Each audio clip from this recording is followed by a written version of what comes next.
Bom dia a todas e todos, sejam bem-vindos e bem-vindas aqui, né, na continuidade aqui desse seminário de Direito Ambiental, coordenado aqui pela doutora Raicler Baldresca, aqui do meu lado, a doutora Caroline Schofield de Amaral, que está aqui, escondidinha. Bom, começamos hoje com o nosso primeiro painel, né, sobre o cadastro ambiental rural e os desafios da compensação ambiental, né? Hoje, a gente começa já com chave de ouro o painel, com a primeira palestrante, que é a doutora Maria Tereza Willi, que está aqui online com a gente, e eu vou apresentá-la. A doutora Maria Tereza é doutora em Sociologia pela Universidade Federal do Paraná, mestra em Educação e especialista em Direito Processual Penal pela Pontifícia Universidade Católica também do Paraná. Foi a primeira mulher a comandar o Ministério Público do Paraná e também a Associação Paranaense do Ministério Público, instituição em que esteve à frente por 4 gestões. Foi promotora de Justiça e Procuradora-Geral de Justiça do Estado do Paraná. Por 2 vezes foi vice-presidente do Conselho Nacional de Procuradores Gerais durante sua gestão como Procuradora-Geral. Foi secretária de Estado de Justiça, Cidadania e Direitos Humanos do Paraná, conselheira do Conselho Nacional de Justiça por 2 biênios, de 2017 até 2021, e coordenadora da Comissão Permanente de Acompanhamento dos Objetivos de Desenvolvimento Sustentável da Agenda 2030. A doutora Maria Tereza foi também presidente do Conselho Nacional de Secretários de Estado da Justiça e Administração Prisional, CONSEG, e atualmente ela é professora titular do mestrado em Direito da Universidade Positivo. Doutora Maria Tereza, uma pena que a senhora não esteja pessoalmente, mas ainda assim online, de longe, seja muito bem-vinda aqui à nossa escola. E somos todos ouvidos aqui para a explanação da senhora. Bom dia, desembargadora, muito obrigada pela acolhida. E fico imensamente feliz pelo convite, pela oportunidade de estarmos, né, dialogando aqui sobre esse tema que é tão importante. Faço uma saudação muito especial e carinhosa à doutora Raicler, com quem tive o privilégio de, quase que semanalmente ou quinzenalmente, né, participamos de inúmeros desafios no Conselho Nacional de Justiça. Cumprimento a doutora Carolina e todos os que estão conosco aqui participando deste momento. Eu, desde logo, peço desculpas por não estar presencialmente, que coincidiu também com outro evento em Brasília, da Noreg, em que eles estão discutindo o projeto de lei da questão do carbono, que está para ser aprovado agora, né, por esses dias, e aprova, não aprova, vai para a COP, então a gente está bem no meio dessa discussão, e por isso, então, que acabei não sendo, não sendo possível a minha presença. A minha expectativa é trazer aqui algumas reflexões, né, algumas reflexões sobre alguns projetos que desenvolvemos em conjunto no Conselho Nacional de Justiça, e desde logo agradecendo imensamente o apoio que sempre recebi do TRF da Terceira Região, pela inovação, pelo laboratório de inovação, pelo surgimento da Agenda 2030, que começou aí no laboratório de inovação do TRF da Terceira, e que acabou se expandindo aí como uma política pública, né, para todo o Brasil, para todos os tribunais. Então, eu tenho sempre uma gratidão imensa. Bem, a minha fala e minha perspectiva aqui é sobre o cadastro ambiental rural e os desafios da compensação ambiental. E, se for possível, eu pediria a gentileza que pudessem compartilhar aqui a apresentação. Já está aparecendo. Excelente, muito obrigada. Bem, o cadastro ambiental rural e os desafios da compensação ambiental. Acho que hoje no Brasil, esse é um dos maiores desafios que nós temos em termos de regularização fundiária, né? O cadastro ambiental rural, como todos sabem, ele é de natureza autodeclaratória, e não é obrigatória a verbação do CAR à margem da matrícula do registro imobiliário. Isso causa uma série de problemas e causa também uma outra dificuldade imensa, principalmente em relação a terras públicas, porque as terras públicas nem sempre elas são matriculadas no registro imobiliário.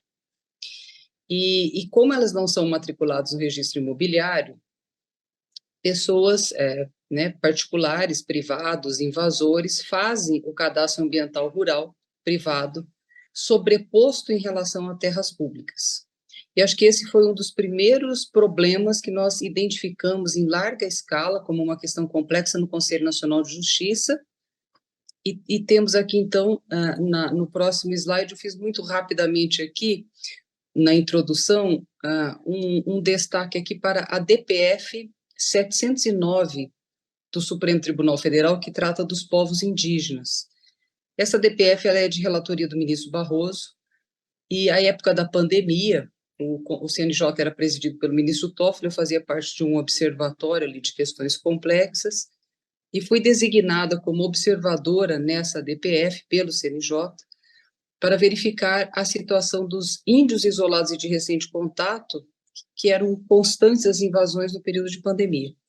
E passamos, então, e essa é uma publicação até feita pelo CNJ, esse caderno que do ODS 15, passamos, então, a mapear cada uma das terras públicas, e aí eu me refiro a terras indígenas, homologadas e demarcadas, que tem o decreto do presidente da República, dizendo quais são as coordenadas de georreferenciamento. E passamos, então, com uma equipe de técnicos, a verificar em cada uma dessas terras indígenas, e aí eu dou uma ideia da dimensão disso.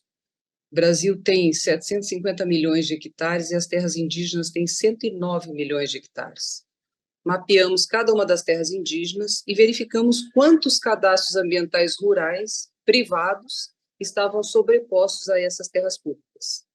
Terras indígenas, terras da União, né, tituladas como bens da União, mas que elas são das comunidades indígenas. Esse relato minucioso de cada uma das terras e da quantidade de cadastros ambientais rurais foi levado ao ministro Barroso nessa DPF 709, que ele constituiu lá um grupo de trabalho para que apresentem algumas soluções sobre esse tema. Uma outra publicação muito interessante, e aí até destaco a participação da doutora Raicler, que participou muito desse projeto, que foi a criação do Cirenejude, no CNJ. Qual que era a ideia, qual foi a concepção da ideia do Cirenejude? O Ministério da Ciência, Tecnologia e Inovação tem um sistema chamado Cirene, muito interessante, por sinal. Esse sistema Cirene, ele vai consolidando ao longo dos anos onde estão concentradas as emissões de gases de efeito estufa no Brasil. Emissões decorrentes da indústria, energia e transporte, combustíveis, a questão das queimadas, né, uso da terra e floresta e agropecuária. E a gente tem uma certa dificuldade de verificar, né, num cenário nacional, olhando aí os 91 tribunais, onde estavam as ações civis públicas e as ações penais decorrentes da questão do desmatamento, de crimes ambientais, e nessa perspectiva, então, é que foi criado o Cirenejude, foi sendo desenvolvido em inúmeras camadas, permitindo, então, fazer o cruzamento de dados com dados do Executivo, do Judiciário, e verificando com maior precisão como aperfeiçoar essa política judiciária. E foi nesse contexto, então, do levantamento dos povos indígenas, do Cirenejude, que surgiu o início do estudo de caso em Corumbá, por iniciativa do TRF da Terceira Região, com o apoio da presidência e com o apoio da Corregedoria.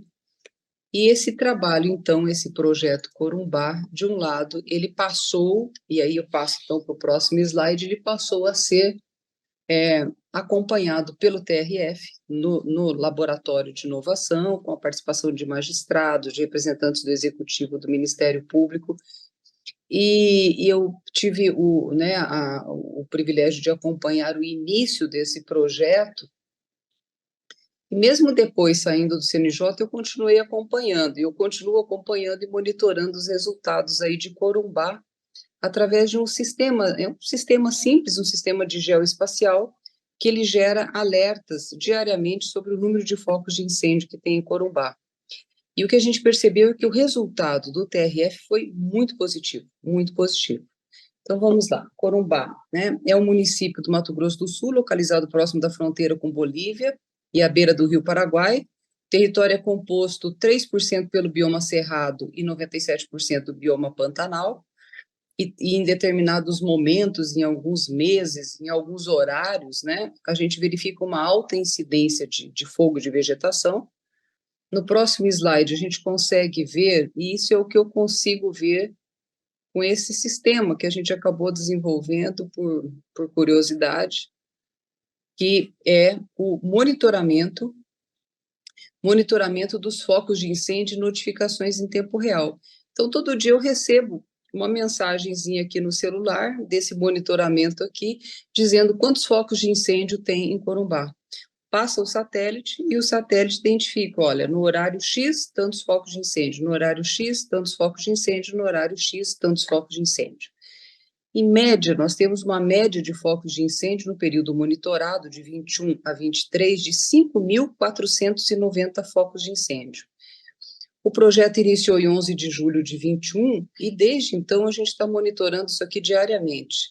E o que a gente monitora? A gente consegue ver em qual cadastro ambiental rural, e a importância do CAR, em qual cadastro ambiental rural teve início esse foco de incêndio. E pelo horário do satélite você localiza o fogo número 1, o fogo 2, o fogo 3, o fogo 4, para ver como é que ele vai se alastrando, né? Então, passando aqui agora para o próximo slide, qual foi o resultado macro que nós vimos em relação a esse projeto depois que entrou a intervenção do TRF da Terceira Região, capitaneando o diálogo com os demais atores? Nós vimos uma tendência de redução muito significativa em relação aos focos de incêndio. Por quê? Porque as autoridades não conversavam entre si, não tinha cruzamento de dados, não tinha uma política mais articulada entre os atores. Então, vejam que em 2021 teve uma explosão desses focos de incêndio, 2022, 2023 teve uma queda muito significativa. A gente pode ver isso por gráficos, por quais os meses de pico, e a gente pode entrar no detalhamento até dos horários onde esses focos de incêndio acontecem. Pois bem, mas a gente tem ainda uma questão. A gente consegue ter todas essas informações diárias no celular, chegam as informações. Mas nós ainda precisamos passar por uma fase 2, nós precisamos cruzar o dado do CAR, o dado do registro de imóveis com a matrícula, para saber quem é o proprietário e acelerar as ações de forma que esses proprietários venham a ser responsabilizados. No próximo slide aqui, eu mostro mais ou menos ali naquela linha pontilhada, vejo que a gente, pelo CAR, a gente consegue verificar em qual CAR, em qual cadastro ambiental rural, que está pegando fogo. E aí eu posso depois verificar também, são 12 ou 13 camadas diferentes de cruzamento de dados, não é uma coisa tão simples assim como eu estou mostrando. Mas é isso aqui que a gente enxerga na tela do celular. A gente verifica onde está o foco de incêndio, em qual cadastro ambiental rural, e é possível também saber se esse fogo está em terra pública ou em terra privada. Se ele está em área de floresta pública da União, ou dos estados, ou numa unidade de conservação, ou se ele está em terra privada, né? Seguindo, eu tenho aqui, então, uma outra imagem, que é o início de imagem de satélite, que a gente está olhando por esse sistema, o município de São Carlos, que a doutora Raicler me disse que parece que a ideia, né, é fazer dialogar aí esse projeto que já iniciado e implementação em Corumbá, também em São Carlos, e por isso que eu trouxe aqui alguma informação sobre São Carlos. É assim que a gente enxerga essas camadas aqui por satélite. Esse laranja é onde a gente verifica aí onde tem os focos de incêndio, o azulzinho pequenininho ali onde tem as nascentes. E esse trabalho, ele é um trabalho extremamente minucioso, né? A gente consegue chegar a um nível de detalhamento de olhar o município inteiro, se quiser olhar o município inteiro, e já fizemos isso em alguns municípios, a gente olha o município inteiro, a gente olha CAR por CAR, quais deles têm nascentes, a gente verifica quanto precisa ser recuperado de árvores em torno dessas nascentes em cada uma dessas propriedades, cruza com o registro de imóveis, verifica se esse município ele emite mais gases de efeito estufa do que ele remove em razão da remoção do carbono com árvores e manguezais. Isso é interessante, não foi feito ainda em São Carlos com todo esse detalhamento, mas pode ser feito. Fizemos num município pequeno, com 20 mil habitantes, e o que nos surpreendeu foi que nesse município pequeno de 20 mil habitantes, que quase não tem indústria, não tem nada, você imagina, aqui as emissões serão menores do que as remoções, ou seja, esse município ele emite menos carbono do que ele remove com as áreas verdes e com as florestas. E o resultado não foi esse. E se tratando de bioma Mata Atlântica, o resultado não foi esse. E chegamos à conclusão, olhando propriedade por propriedade, CAR por CAR, cruzando com todos os registros de imóveis do cartório local, e olhando todas as áreas de nascentes, que se esse município fizesse o replantio de árvores naquelas propriedades previamente determinadas, em 5 anos, nós teríamos um município carbono zero, perfeitamente equilibrado entre emissões e remoções. E hoje isso não acontece porque tem esse déficit de plantio de árvores. Lá não é o caso de queimadas, mas aqui, quando nós temos o caso de queimadas, nós teríamos que ter um critério preventivo mais forte de monitoramento, olhando esses focos de incêndio diariamente, vou passar aqui para o próximo item, olhando e visualizando essas informações ambientais e geoespaciais do município de São Carlos. Nós temos condições hoje, de imediato, já de fazer a geração de alertas de queimadas pelo aplicativo do celular, mostrando, olha, no horário X passou o satélite e tem tantas queimadas que estão aqui na propriedade tal. O que faltaria fazer para evoluir com essa ideia, com esse projeto?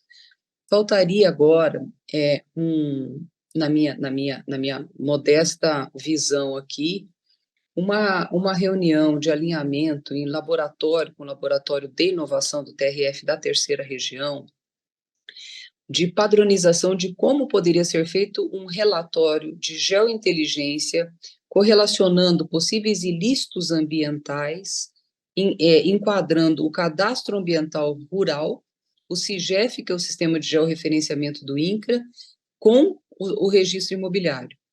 Nós teríamos, então, essa plataforma integrada para receber as denúncias desses ilícitos ambientais diariamente. Claro que nem todos os ilícitos merecem uma atenção mais significativa, teria que fazer uma nota de corte, o número de focos de incêndio superiores a X naquela propriedade, se essa propriedade é de terra privada ou se ela é de terra pública, se a competência da Justiça Federal, se é da Justiça Estadual, e aí gerar esses relatórios de geointeligência mostrando o risco dessas queimadas, né? E a partir daí, depois, fazer também, seja com geoespacial, seja com drone, um acompanhamento de recuperação das áreas especiais, áreas de APPs, áreas de nascentes, áreas de vegetação nativa, para recuperação dessas áreas a partir das nascentes identificadas no município, e montar uma sala de situação para visualizar o que acontece nesse município. Em São Carlos, e aí passando para o próximo slide, né, a gente deu uma olhada aqui na listagem de imóveis rurais, e tudo que está aqui em roxinho, aqui em lilás, é um CAR. Cada CAR aqui já tem um desenho próprio, né? Nós verificamos aqui os pontinhos azuis, onde tem nascentes em cada uma dessas propriedades, as áreas de preservação, hidrografia, reserva legal, vegetação nativa, que é uso restrito, que é uso consolidado. Tudo isso já está fácil nesse sistema, que a gente montou esse sistema com inúmeras camadas de cruzamentos de dados. E pelo celular, e essa é a ideia, pelo celular você consegue receber essa notificação de focos de incêndio, né? As mensagens são enviadas pelo WhatsApp, com base em imagens de satélite. Também é possível, eventualmente, que uma pessoa faça o registro dessa ocorrência, né? É possível visualizar o alerta na plataforma, e essa plataforma ela já revela, e aí a importância do CAR, qual o cadastro ambiental rural, quais as propriedades onde ocorreram esses alertas. Então, veja aqui, ó, nessa área verde, aqui uma área de floresta, eu tenho aqui um ponto de foco de incêndio. No próximo slide, por favor. Eu tenho aqui, bem delimitado, um foco de incêndio, que é numa área verde, e essa área verde é a área de um CAR. e eu consigo dizer qual é o número do CAR. Com o apoio do registro de imóveis, a gente iria um passo além.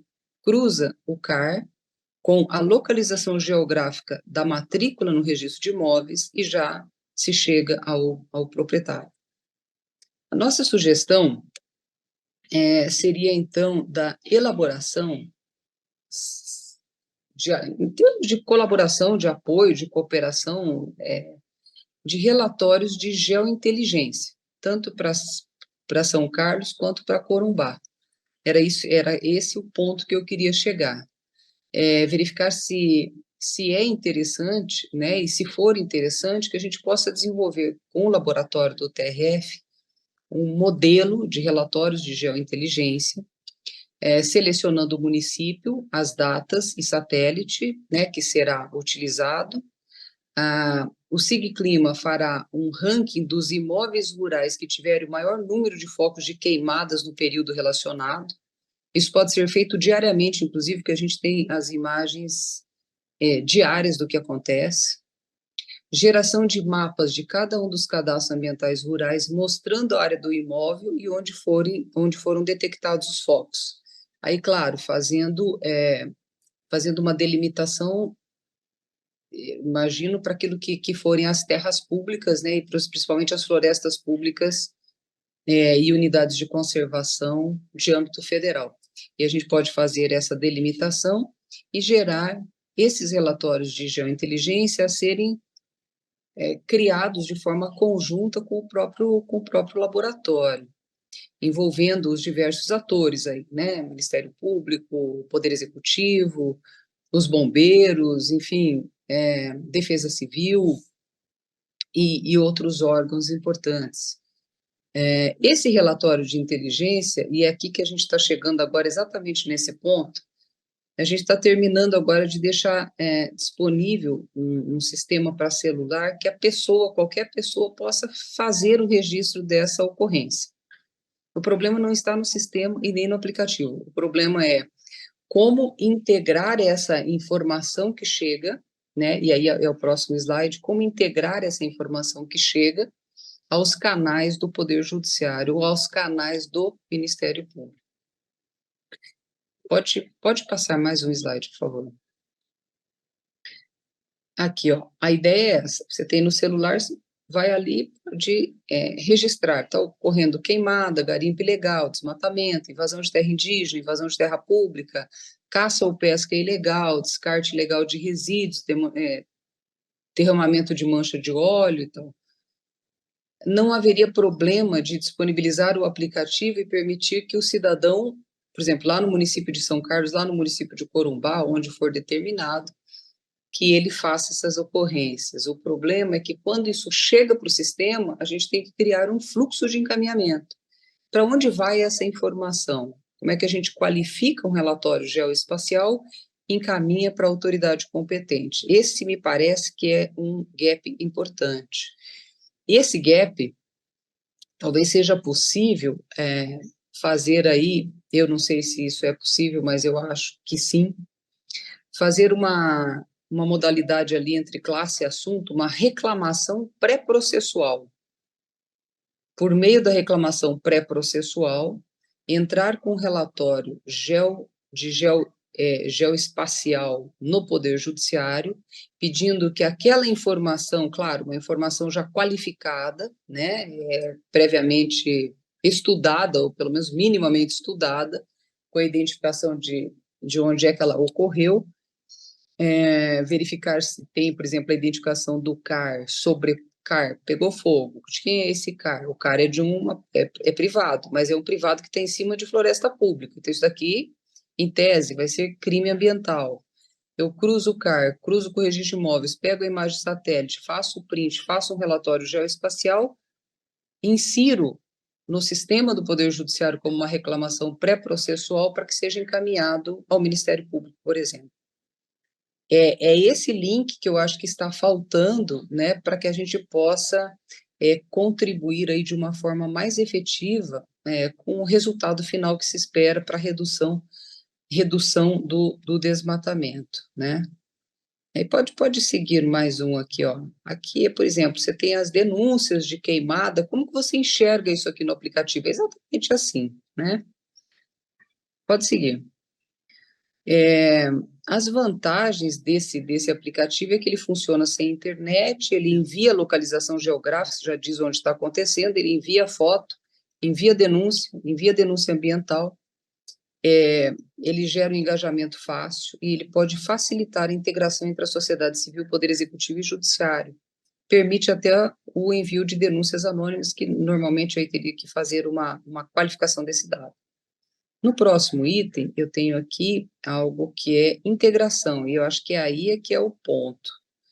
Como fazer a integração da geração desses relatórios geoespaciais pela web, ter um ponto central, e como que a gente comunica isso, como é que comunica para o judiciário através de uma reclamação pré-processual, como que daí essa comunicação vai para a polícia, como que ela vai para o Ministério Público.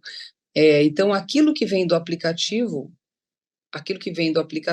e aquilo que a gente está olhando por satélite, independente de qualquer manifestação pelo aplicativo, como que poderia ser feita essa engrenagem a partir da identificação do CAR, integração com o cartório de registro de imóveis, procedimento de reclamação pré-processual na Justiça, apuração pelo Ministério Público, acordo de não persecução penal na área criminal, enfim. Acho que é esse desafio da integração do modelo do relatório geoespacial e da integração com os atores, sobretudo, qual seria a melhor porta de comunicação com o Poder Judiciário. Eu acho que isso daqui é o ponto central dessa apresentação. Hoje o problema, ele não está mais na tecnologia, de identificar onde está o problema, por cadastro ambiental rural, por propriedade, receber as informações, mas sim como comunicar essas informações de forma eficiente e rápida com o Poder Judiciário, para que possa acontecer o mesmo efeito que aconteceu em Corumbá, né, de uma redução muito significativa dos desmatamentos dos focos de incêndio naquele local. Bom, acho que assim, acho que em linhas gerais eu tentei colocar aqui a importância do cadastro ambiental rural para a localização da propriedade onde as coisas estão acontecendo. Nós temos inúmeros cadastros ambientais rurais privados sobrepostos a terras públicas, e aí o problema disso tudo também se agrava na medida em que as terras públicas não estão matriculadas nos cartórios de registro de imóveis. Eu acho que a gente poderia, talvez, né, e essa é uma das sugestões aqui, no próximo slide, fazer uma proposta, se acharem que é conveniente, de celebração de termo de cooperação com o TRF3, com o Laboratório de Inovação, sem ônus, sem nenhum custo para a Justiça Federal, para disponibilizar ao laboratório esses relatórios mensais geoespaciais, não que a gente tenha o relatório pronto, a gente formule esse relatório em conjunto com o laboratório, né, aquilo que vier a demanda. Em relação a Corumbá e São Carlos, principalmente nas áreas que tem florestas públicas e unidades de conservação federal, né, e acesso a esse aplicativo de celular, se for o caso, para poder facilitar aí as outras autoridades e mesmo a comunidade para monitorar diariamente o número de queimadas, podendo ser ampliado para outros municípios. Então, acho que essa era uma das contribuições que eu queria trazer. E a segunda, ela já vai num outro sentido, mas também relevante. Quais as empresas locais, e aí estou falando de Corumbá e São Carlos, com maior emissão de toneladas de CO2 equivalente nesses dois municípios? Por que eu digo isso?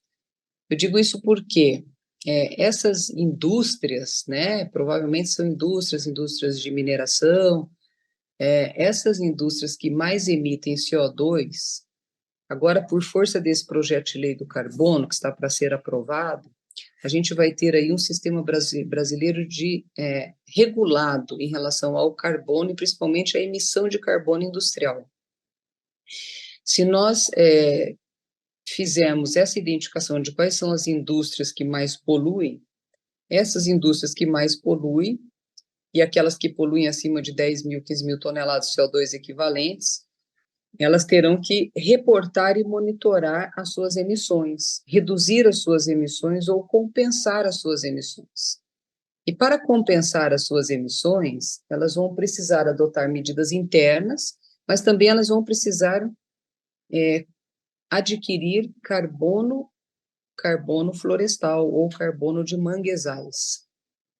E aí o que pode acontecer? Talvez venha daqui, e aí estou falando de uma inovação ainda bem significativa, talvez venha daqui uma alternativa e uma solução para que essas áreas em que hoje, áreas de APP, com nascentes que não estão devidamente reflorestadas, essas empresas poderiam investir nesse reflorestamento imediato de forma a equilibrar as emissões e remoções de gases de efeito estufa naqueles municípios. Eles poderiam também comprar o carbono e até mesmo comprar o carbono de terras públicas, cujos recursos seriam utilizados para estruturar melhor, né, todos os órgãos, enfim, do sistema de justiça e do sistema de segurança para prevenção e repressão desses crimes ambientais. Então, fica aqui também uma ideia em relação a esse tema, né? E em relação ao cadastro ambiental rural e ao carbono propriamente dito, e aí eu falo de carbono florestal e falo de carbono em manguezais. Me parece, e é isso que a gente está tentando trabalhar aí no projeto de lei, nesse e em outros projetos de lei, que é fundamental nós criarmos, e acho que essa criação ela tem que vir do judiciário, em conjunto com o executivo, a certidão de nascimento do carbono. O que é a certidão de nascimento do carbono? Quando eu olho para uma floresta, eu preciso ter uma certidão de nascimento do carbono, assim como tem a certidão de nascimento de uma criança, e a criança tem a certidão de nascimento, casamento, divórcio, óbito, tudo isso está verbado no mesmo documento. Essa mesma ideia, nós precisamos ter a certidão de nascimento do carbono, marcando quantas toneladas de carbono essa floresta pública remove, como fazer essa documentação de forma a deixar claro que essa floresta, quando foi feita a certidão de nascimento do carbono no ano X, com georreferenciamento da área Y, ela removeu X toneladas de carbono da natureza. Então, eu olho para trás tantos anos e começo a monitorar para frente. Esse monitoramento e essa medição, essa certidão de nascimento do carbono, vai trazer uma contribuição imensa para aquilo que hoje acontece e que ninguém está medindo de forma adequada. Nos crimes ambientais, eu estou vendo dano ambiental, eu não estou vendo dano climático. Eu não estou medindo quanto foi emitido de gás de efeito estufa a partir desse foco de incêndio. Quantas toneladas foram emitidas? E quanto aquele proprietário responsável pela emissão teria que compensar? Compensar através do plantio de novas mudas e também compensar pela compra de carbono florestal de terras públicas e de florestas públicas, gerando recurso para aumentar a prevenção desses focos de incêndio. O foco de incêndio tem dupla natureza. Eu tenho foco de incêndio decorrente da temperatura da terra, que aumentou e teve lá algum problema, e eu tenho foco de incêndio causado pela ação antrópica, ação humana, decorrente da prática de crimes ambientais. E aí, quando eu falo de crimes ambientais, eu falo de uma preocupação grande do Poder Judiciário, porque é ele quem julga, né, essas ações, esses acordos de não persecução penal nos crimes ambientais. E aí a importância de nós começarmos a estudar a questão do carbono e as métricas para metrificar numa queimada, não apenas o dano ambiental, mas também o dano climático, que é um outro dano diferente. É o dano que causa a atmosfera e o aumento da temperatura global da Terra. E que é possivelmente, que é possível, né? A gente pode medir e talvez até possa começar alguma experiência de medição de carbono em terras públicas, em florestas públicas e unidades de conservação, aí em Corumbá e São Carlos, que são 2 municípios cujo estudo de caso é objeto, né, de análise pelo TRF da 3ª região. Então, eu tentei falar meio que rapidamente, assim, daquilo que vejo como um potencial para esses projetos, né? E colocarei à disposição, seja pela universidade, enfim, seja pela associação também de indicadores em direitos humanos, sem fins lucrativos, para poder contribuir com a Justiça Federal sem ônus, né? Mais uma cooperação de conhecimento técnico. E se entenderem que algumas dessas ideias podem ser viabilizadas, eu me coloco à disposição para depois, né, no momento posterior e num laboratório específico que a gente possa desenvolver algumas dessas ideias e partir para a construção, talvez, dessa certidão de nascimento do carbono. É um projeto que até escrevi agora rapidamente e encaminhei ao ministro Barroso, né, para eventualmente uma discussão lá no âmbito do CNJ. Estou tentando ver se consigo colocar como projeto de lei aqui nessa questão do carbono, algo bem novo, diferente, acho que é um ativo que está no ar que pode ser monetizado, principalmente naquilo que diz respeito a terras públicas e florestas públicas não destinadas da União, que é onde está o maior problema brasileiro. O maior problema brasileiro hoje são os focos de incêndio em florestas públicas não destinadas da União. Enfim, acho que são essas as ideias, né? Além das florestas, também tem a questão dos manguezais, tenho dialogado aqui com o TRF da quarta região, a gente está querendo iniciar um outro projeto ali, que é um projeto que visa ver regularização fundiária de ocupações ilegais e irregulares em áreas de mangue, e também a medição do carbono azul em áreas de manguezais, um laboratório do TRF da quarta região, meio embrionário, estamos começando agora, mas acho que também pode ser uma contribuição importante. Eu acho que pelo horário, pelo menos foi o horário que eu havia me programado aqui, né, com a doutora Raicler, eu acho que fico por aqui e encerro a minha fala para me colocar à disposição, né, daquilo que puder ouvir, né, de ideias, de sugestões nesse ambiente tão denso que nós estamos vivendo aí dos desafios climáticos, né, que atinge a toda a humanidade, essa questão dos grandes desastres, tudo isso vem, né, em grande parte do aumento da temperatura global da Terra, e a preservação das florestas é o caminho mais efetivo para que isso não aconteça. Então, essa questão da fumaça, da qualidade do ar, da qualidade de vida que temos e que queremos para nós e para a nossa sociedade, ela depende muito do Poder Judiciário. Por isso, a minha grande expectativa é na força do Poder Judiciário em relação a essa temática da justiça climática. Muitíssimo obrigada, desembargadora Renata, Raicler, Carolina, todos que estão aqui conosco compartilhando este momento. Muito obrigada. Obrigada. Doutora Maria Tereza, nós que agradecemos a sua participação, essa fala. A senhora falou que é curta, mas é curta, mas é extremamente densa, né? Se a senhora apenas falasse, já seria assim uma quantidade de informações muito sérias e importantes para absorver, mas os slides da senhora, além de muito bem feitos, eles são impactantes, né? Porque quando a gente vê aqueles focos no mapa e a gente vê o gráfico, né? A questão da diminuição do gráfico, isso a gente vê, parece que a coisa fica mais factível, mais perto da gente.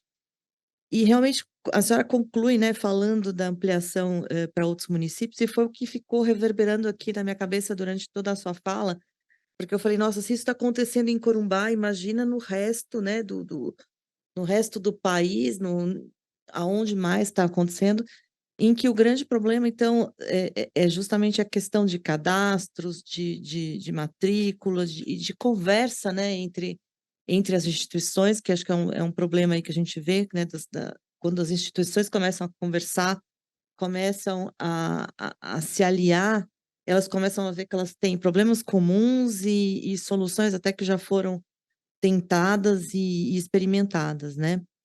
E como é importante que esses projetos eles não fiquem adstritos a determinadas gestões, como é necessário esses projetos, esse projeto tão interessante como o projeto o Sirene Jur, né? Sirene Jude e entre outros, como eles tenham continuidade, porque eles não podem ser marca de gestões administrativas do tribunal, de quem quer que seja, né? Mas, enfim, eu vou abrir a palavra aqui para as minhas companheiras de mesa, para a doutora Raicléria e para a doutora Ana Carolina, que eu não apresentei porque ela será participante do segundo painel, quando será apresentada propriamente. Mas deixo a palavra às duas aqui para também suas colaborações e complementos. Bom dia a todas e todos. Mais uma vez eu agradeço a doutora Tereza Willi, que toda vez que vem a IMAG impacta, né? Todo mundo sempre traz novidade. Eu adoro conversar com ela, porque cada vez que eu converso com ela eu tenho uma ideia diferente. Ao mesmo tempo eu adoro, ao mesmo tempo eu fico com medo. Se a gente conversar meia hora, a gente muda o mundo com 20 ideias, né, doutora Willi? Mas já até para aproveitar, e eu acompanhei o desenvolvimento do Sirene Jude, que a doutora Tereza Willi foi a responsável durante sua passagem pelo CNJ, doutora Tereza, eu sempre que tenho oportunidade falo desse projeto e as pessoas ainda não conhecem Sirene Jude, está lá no site, é só acessar, e não conhecem. Toda vez eu falo, eu apresento o link, falo que a senhora desenvolveu isso, e é sensacional, porque basta clicar no site do CNJ, no ícone que está no site do CNJ, aliás, é só dar um Google, Sirene Jude, já aparece, e é possível, e há um mapeamento de todas as terras indígenas, o decreto, qual é a medida. É um trabalho sensacional para esse tipo de controle.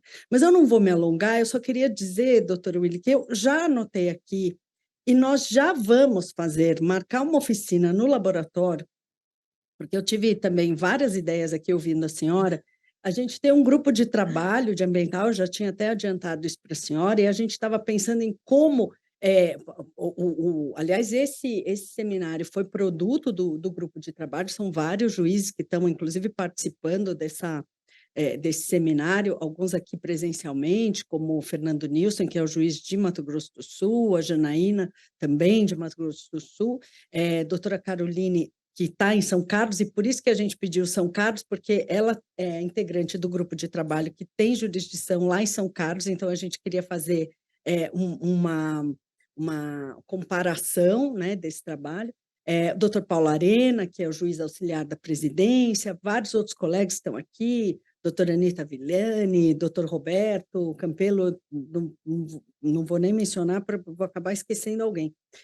Mas vamos marcar, sim, eu estava pensando, vamos marcar uma oficina no laboratório de inovação entre esse grupo de trabalho, a senhora, e podemos convidar os participantes da plataforma ambiental, do projeto Corumbá lá atrás, e mais a equipe de gestão de dados que a gente tem na unidade de inovação da Justiça Federal de São Paulo, que está agregada ao laboratório também, porque não acho difícil, eu acho que nós conseguimos sim pensar nesse fluxo, eu acho que é possível pensar em como esse fluxo, como utilizar essas ferramentas e como pensar nesse fluxo para a gente ter uma efetividade maior, tanto nessa fiscalização, porque o mais difícil nesse tipo de evento é justamente a fiscalização.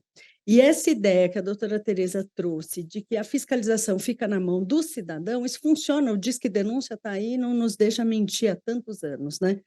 Então, a gente tendo uma ligação dessa denúncia com os órgãos e até já com o fluxo para uma eventual reclamação pré-processual, isso pode auxiliar muito o Poder Executivo nessa atividade de investigação, o Ministério Público, e aí nós cumprimos, eu digo, o Poder Judiciário cumpre o seu papel de articulador de construção de soluções para reduzir em todo lugar, e a gente pode fazer isso em Corumbá e São Carlos, e funcionando, ampliar para todos os outros municípios, e aí isso é um programa bem interessante. Eu acho que a gente pode fazer isso. Já vou anotar aqui, já estou pensando aqui já nas datas, quando é que nós vamos marcar essa oficina, estou pensando talvez final de janeiro, início de fevereiro, que agora é final de ano, a gente devia ter feito esse seminário antes, ai meu Deus, mas vai dar tempo, nós vamos fazer. Muitíssimo obrigada, doutora Tereza, mais uma vez, incrível, parabéns. Bom dia a todas as pessoas que prestigiam. Quero cumprimentar a professora, a doutora Maria Tereza, assim, uma aula que a senhora nos trouxe, e reafirmar a posição da Justiça Federal. A doutora Recler trouxe a nossa plataforma ambiental, eu falo até nossa, porque o Poder Executivo se sente inserido nesse ambiente, e aqui foram trazidos os temas, tanto da questão do incêndio, que é mais uma ferramenta para a gente aprimorar e que trouxe resultados extremamente positivos, tanto que a realidade hoje, quando a gente se depara com essa temática, a gente tem que acionar todos aqueles instrumentos que já estavam ali funcionando, e é mais que é uma ferramenta que a senhora apresenta e que está disponível na mão de todos, que é o celular, né, que é a partir dele toda essa comunicação. E acho que como projeto piloto, sim, doutora Eclair, a gente ter ali, né, esses 2 municípios participando, e a partir dali a gente poder expandir e trazendo também o carbono, né, que é um tema aí palpitante. O estado de Mato Grosso do Sul está debruçado sobre um projeto de lei nessa linha, ainda embrionário, então também trouxe um alerta quando a senhora fala que está trabalhando, né, né, nesse assunto, nessa temática, com diálogo com o CNJ, né, o Supremo Tribunal Federal, é um ativo importante. Então, quero colocar aqui todo o Executivo, a Procuradoria-Geral do Estado de Mato Grosso do Sul, também para estar nesse debate, que para nós é muito caro, e a gente já identificou como uma temática que será tratada no âmbito do nosso legislativo. Muito obrigada. Uma última coisa, acabei de lembrar também, porque ontem, doutora Tereza, nós tivemos aqui no seminário a doutora Aline Ferreira e o doutor João da Laclima. A doutora Aline é uma pesquisadora também do INSPER, na área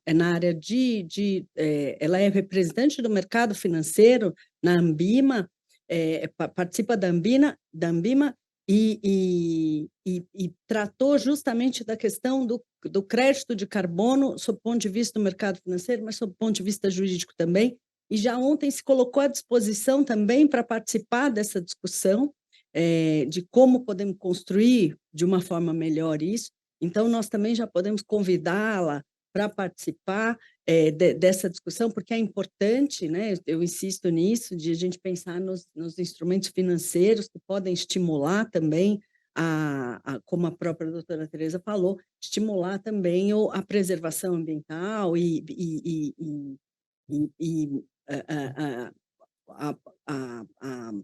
o reflorestamento, na verdade, que é a fase que nós temos que pensar também de agora em diante. Só para acrescentar isso, porque eu tinha esquecido. Bom, não sei se alguém mais quer fazer alguma colocação, alguma observação. Não? Hã? Não teve, então. Bom, mas que bom que já saímos daqui, então, já com mais um laboratório engatilhado, né? E, doutora Maria Tereza, quem sabe daí na próxima a senhora consiga ver pessoalmente, porque daí, se a doutora Heckler saiu daqui de hoje com quantas ideias? Com umas 3, se a senhora vier pessoalmente aqui passar uma tarde, ela vai sair com mais umas 20. Junta todo mundo, a gente vai querer realmente mudar o mundo. Gente, muito obrigada a todos e todas. Então, a gente vai dar então um intervalo um pouquinho maior, né? Até já.